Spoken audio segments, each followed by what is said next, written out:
வணக்கம். வாங்க இன்றைக்கி உங்களுக்கு கேழ்வரகும் முருங்கைக்கீரையும் போட்டு அடை செஞ்சு காட்டுறேன். இது எப்படி செய்யுதுன்னு பார்ப்போம். இது நம்ம வீட்டில் அம்மா ஆயா எல்லாம் செஞ்சு கொடுக்குறதா நம்மளுக்கு சின்னதில்.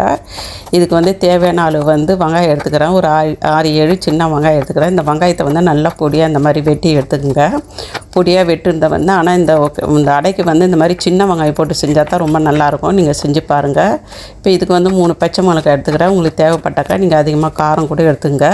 இப்போ தேவையான அளவு நான் முருங்கைக்கீரையை மஞ்சள் உப்பு போட்டு நல்லா கழுவிக்கிறோம். தேவைப்பட்ட அதிகமாக கீரை போட்டுக்குங்க.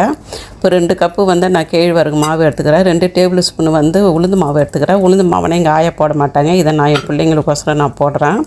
இதுக்கு தேவையான அளவு உப்பு போட்டுக்குங்க. அதுக்கு கொஞ்சோண்டு சில்லி ஃப்ளாக்ஸ் போட்டுக்குங்க. அதையும் தேவையில்லைன்னா விட்டுருங்க. இப்போ வெட்டினதை வெங்காயம் பச்சை மிளகாய் போட்டுக்கிறேன். கீரை கொஞ்சோண்டு தேங்காய் போட்டுக்கிறேன். தேங்காய் போட்டு செஞ்சு பாருங்கள், அதுவும் ரொம்ப நல்லாயிருக்கும். இதை போட்டுட்டு 1 டேபிள் ஸ்பூன் நெய் போட்டுக்கிறேன். உங்கள்கிட்ட நெய் இல்லைனாக்கா நீங்கள் எண்ணெய் கூட ஊற்றி செய்யுங்க.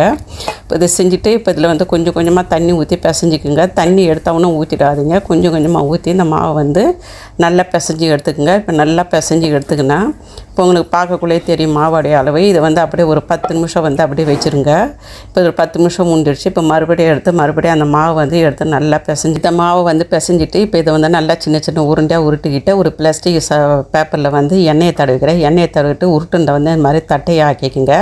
வாழை இலைண்டாக்கா வாழை இலையில் கூட நீங்கள் செஞ்சுக்குங்க. இது ரொம்ப மொத்தமாகவும் இருக்கக்கூடாது, மெலிசாகவும் இருக்கக்கூடாது, ஒரு மீடியமாக பார்த்து செஞ்சுக்குங்க.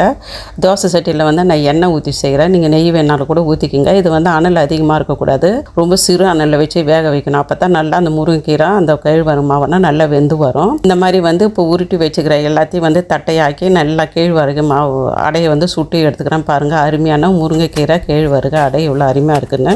பிடிச்சிருந்தா லைக் கொடுங்க. அடுத்த வீடியோவில் பார்ப்போம். பாய்.